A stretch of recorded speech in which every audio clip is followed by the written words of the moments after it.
Okay, so follows quite neatly on from the last talk. I'm going to tell you how to get promoted with Python. So maybe a limited audience for this. Anyone who's staff here.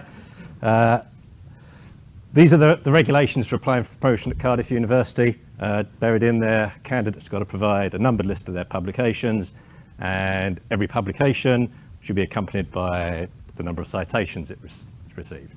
Okay, so obviously this is a massive pain to actually do when you want to do it.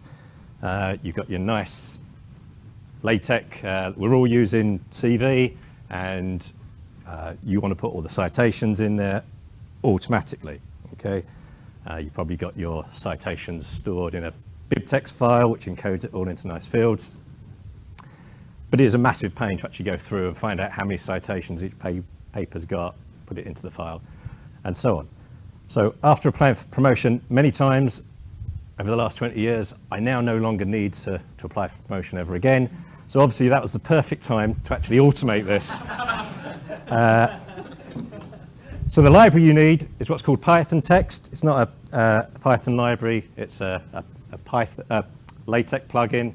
Comes with most of the standard distributions of LaTeX. And essentially it lets you embed little bits of Python into your LaTeX. So here's my bog standard tests. We use the package Python tech. We just say /py and put in a bit of Python. And eventually this will end up getting replaced by the value of this Python expression. Okay, so basically we LaTeX it. I use XE LaTeX for mine. This generates two things, a PDF with a couple of question marks where the Python code is, and another file that's got the details of what actually needs to be calculated. Everything to do with LaTeX involves lots of compilation and recompilation. So the next thing you do is need to run another command that tells it to actually run this code, and then LaTeX again, and then bingo, we get the 2 to the power of 4 replaced by what it should be.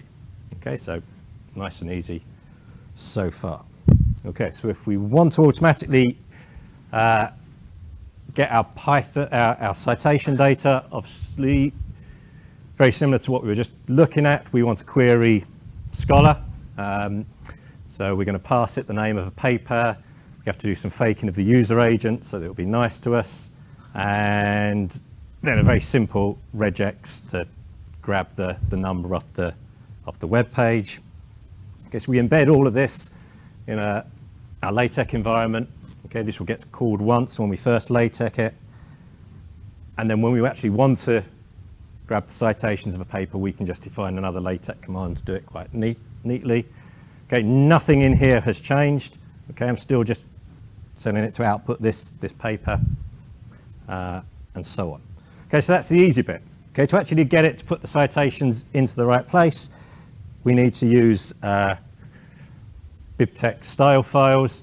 Okay, these are written in reverse Polish notation. So yeah, I'm not going to go into that now, but suffice to say, you just need to add a little bit down here that tells it after you've finished printing all of the other stuff, I want you to add a bit about my citations.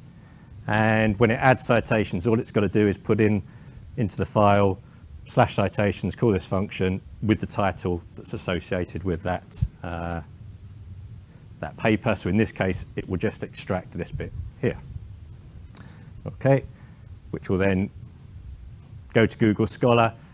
Because I only ever write papers that are uniquely titled, there's only one thing to do, so I can just grab the first one, and Google will sort out any slight differences between my BibTeX and what I actually published. And then we run all that, and it pops in just here, that little 10. Okay, makes it a whole lot easier.